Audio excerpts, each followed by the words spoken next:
Welcome to day 3. We are still about public finance. We are going about the topic 2 about the government expenditure and financing. Here in this session, we are going to start about the government expenditure and financing. So the contents of this part 2, we are looking about the introduction about the public expenditure and the state size. We will look about the cost benefits analysis and government investment. The third will be the government subsidies and income support for the poor. Fourth will be the social security and the social insurance. The fifth will be government education in healthcare services. The fifth will be introduction to the government financing. The seventh will be the budget balance and government debt. So before look for everything's later stuff for introduction. The expenditure incurred by governments for its own maintenance, preservation and welfare of economics as well is referred to as the public expenditure. Here it is a self-explanatory. Here all expense government's card is called the expense. So it is referred to the expense of public authority, central states and local governments, in federation and decentralization of satisfaction of collective needs of the citizen, for promotion of economy and social welfare. It's referred to the expense that incurred by public authority. Public authority are saying about the central state, local governments. That is a whole expense in order to help or to give the satisfaction to the citizen or promote economy or social welfare. That's the main motives of public expenditure is the social development function of the state. Those include education, public health, social security, irrigation, canal, drain, roads, buildings, and so on. Here, this is what government expense are going in. The budgets of government in expense. Going in education, where the students are given the bursaries and scholarship for going study outside the public health, where they give everything about the health, social securities, security, irrigation for helping agriculture. The major cause of increase in public expenditure is nothing but this development function. Hence, the start of public expenditure has become very significant in the cause of increase in the public expenditure. Nothing but you can say there's nothing but that development functions. They will help the developments in one other or other. Public expenditure and the state size. Here let us know about the laissez-faire.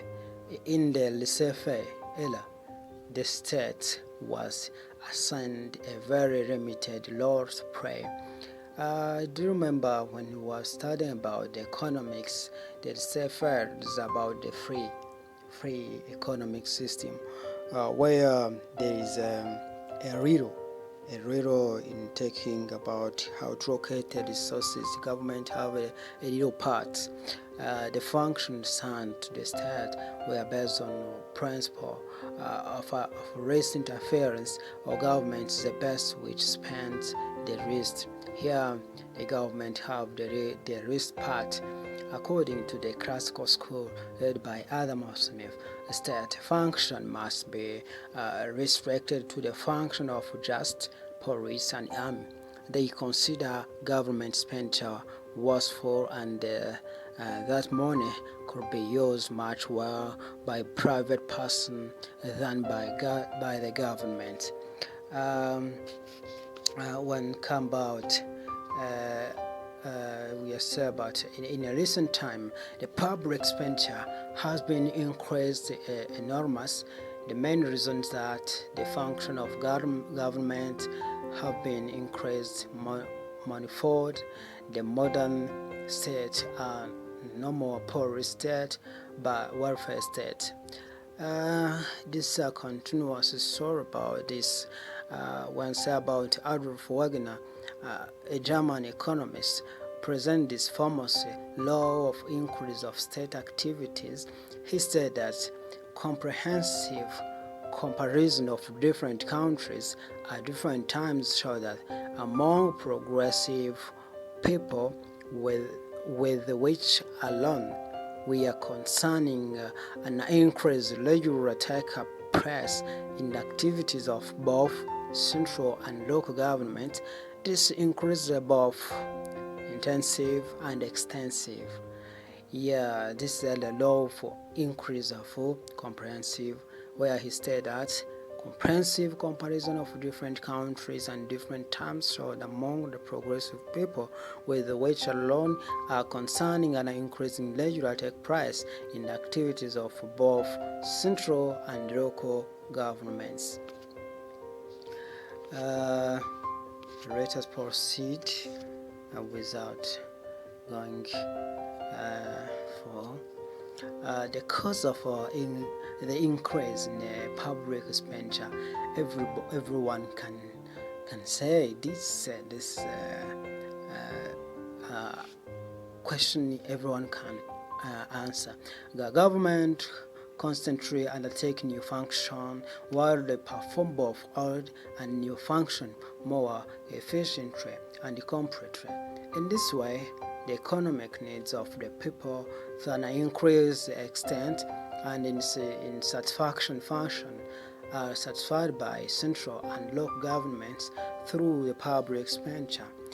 Some of the important reasons for the growth of public expenditure are welfare state, defense expenditure, growth of democracy, growth of population, rise in the price level, development expenditure, public debt and age, poverty, alleviation programs, and so on.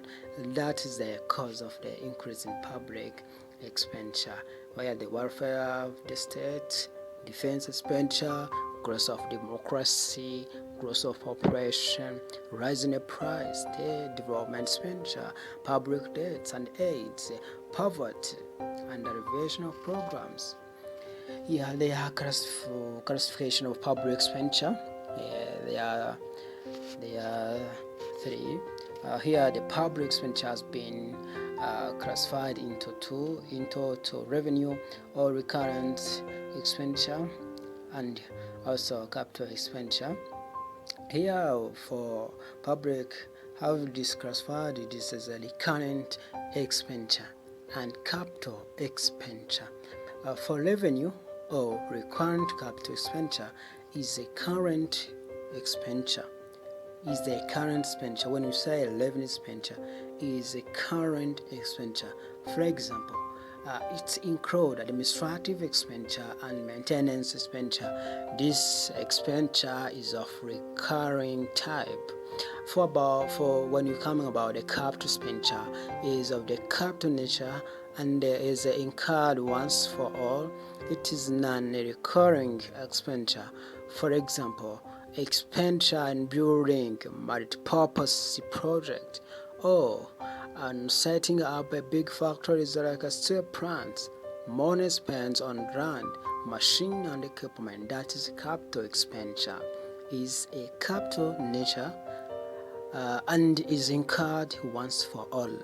That is a capital expenditure, while revenue expenditure is a current expenditure. When we come about this public expenditure, to divide into two. That's classification.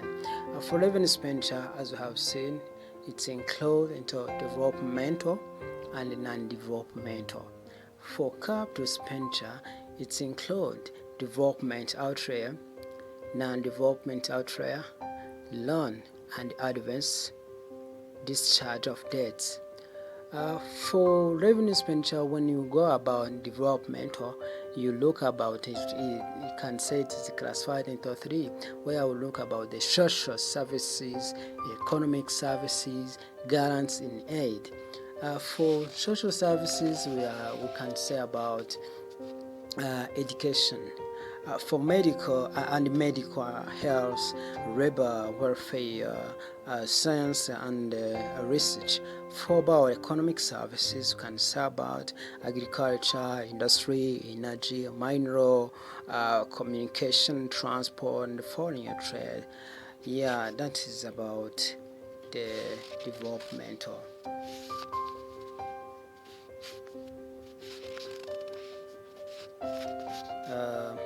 Their specific or uniqueness of public expenditure. It would be nice if governments could be run like a private business, but some fundamental difference between nature of governments and the nature of private business make it impossible. Yet it is possible. First, the governments do not sell their products for a profit because they do not earn profit. They do not receive very good signal about how well they are doing in satisfying the demand of the citizen they serve. Here, the government do not work for getting the profit. Yeah, that is and the uniqueness of public expenditure. The second one, the government do not usually face competition. The government cannot face the competition for other companies.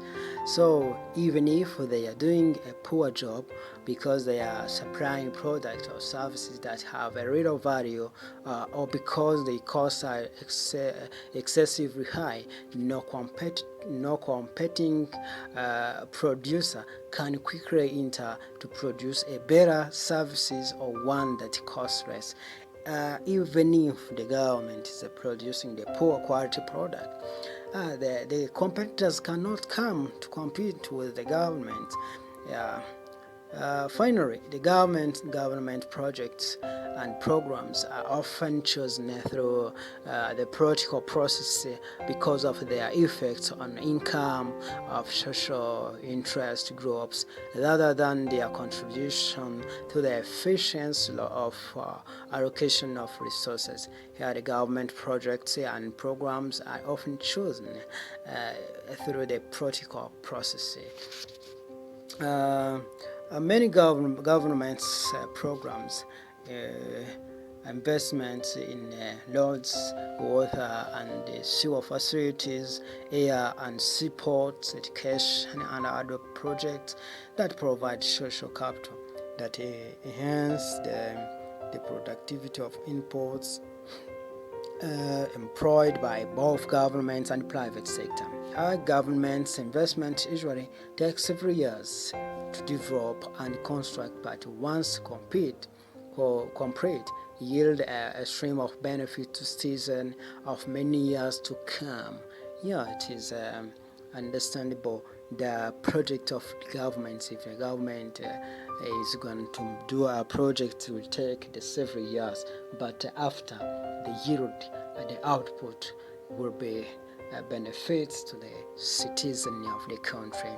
However, because the government project do not usually results in the outputs sought in the marketplace by the government, it is difficult to compute the return and on the government funds invested. We need a way of estimating net return to the government investment to determine whether they provide a net benefit to the society. Here, we need to calculate the net return to the government's investment in order to estimate, to determine the net benefits to the society. Let us look for the cost-benefit analysis. So cost-benefit analysis and government investment. When we say about the cost-benefit analysis, this represents a practical techniques of determining the relative merits of alternatives the government project over the time. A use of the cost-benefit analysis can contribute to efficiency by making sure that the new project for which the marginal social costs exceed the marginal cost benefit are not considered for approval. Here meaning that we look for the marginal social cost exceed the marginal social benefits are not considered for approval. The cost-benefit analysis, if done well, provide essential information to be used by a government authority and states in making the choice among alternatives government project. Here, if done well, it provides essential information to be used by government authority. Here, like the provinces, they get information to satisfy the citizens. Here there are steps of a cost-benefit analysis, CBA. Essentially, there are 3 steps involved in the cost-benefit analysis. The first one is enumerate all costs and benefits of proposed project. The second is evaluate all costs and benefits in the francs terms. The third is discount future net benefits. With this allow future benefits and costs to be reduced, so they prevent the present value so that they can be compared with the dollar amount of the budget authority necessary to finance the project. Although the step may seem simple, an adequate analysis demands a great deal of ingenuity. It might require the combined talent of the economist, engineer, and the scientist to correct, enumerate, and evaluate the cost and benefit. Here, the benefits must include all indirect effects, externalities generated by the project. Another thing, the cost must be defined collectively as alternative benefit for go if the project is adopted. The opportunity cost and appropriate discount rate must be chosen. As I said, that there are 3 steps: enumerate all costs and benefits of proposed project. Here we shall continue about this for the next lesson, where we will talk about the enumerating benefits and the cost in more detail. So make subscribe, praise, share for others in order to understand this course more clear, because it's more understandable. My God bless you. Stay tuning for Apatech TV. Thank you very much.